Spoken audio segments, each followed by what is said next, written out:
Samwani is saying, do you believe that things are predestined to happen or are really in control of our own future fates? And if you were given information of your own possible future, like your death, do you think knowing and looking for it everywhere would actually bring to fruition? It's all about fate and free will. Thoughts? I mean, that's a philosophical question. What do you think? Damn, I didn't actually expect that. Do you believe that things are predestined to happen? I believe we're in control of our own futures and fates. I don't believe things are predestined. Do you believe in predestiny? No. You and I are very similar with this stuff. So, no. I think to believe that is to decide that you aren't going to be the best version of yourself.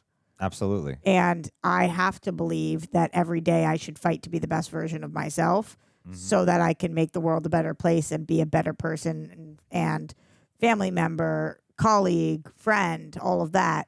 And if I thought it is what it is, then I wouldn't do that. I would just let it be what it is. I remembered at one point, it's interesting to posing this question because there was some point early on in the movie where they were sort of more spiritually energy posing the question. I forgot where in the movie. It was very early on, but they were talking about it more as like an energy attraction of where you put your thoughts.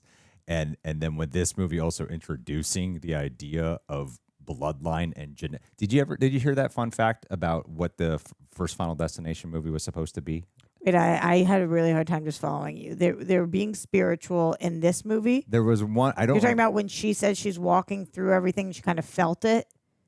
She wasn't seeing everything. She was having a conversation somewhere. I remember like having a thought of, they're modernizing this a little bit more, but like how horror movies do a lot of family genealogy trauma. And it wasn't when she said she felt it, like with the soccer ball and all of that. And she was like, yeah, I can feel it. No, it's definitely like way before that. Okay. So, and then what was your next question? The next question was something. Did I hear a fun fact? About what the first Final Destination movie was, what they were intending for that, of when the writer wrote that. It was actually a spec script for the X-Files. Oh. And that actually had the biggest, one of the big clues of all is that it's that it could be genetic of what is going on. And I think this movie is like actually, this is the first one to really do that, right? Like this is the first one to deal with like, it runs in the family, it runs in a bloodline. And I thought they might tether it more to all the other ones, but they did not. Yeah, I'm with you. And that was really cool for us to come back and have it like have a bigger meaning and go through the bloodlines. I liked that choice. On the second part of this question, though, if you were given information about your own future, like your death, do you think knowing and looking for it everywhere is what would actually bring it to fruition?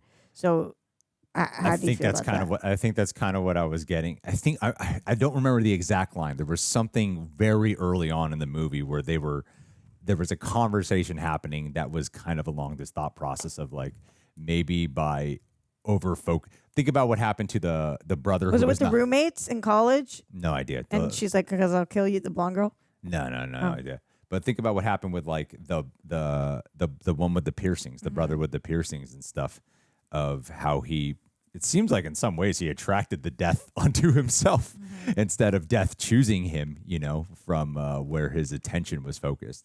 So I don't know what because it seems like there's always more rules and more unpacking to do with this connection to death on a more energy level, like how Iris seems to form a relationship with death. And which I like that implementation too, of how she views death like a real personality, like a real being.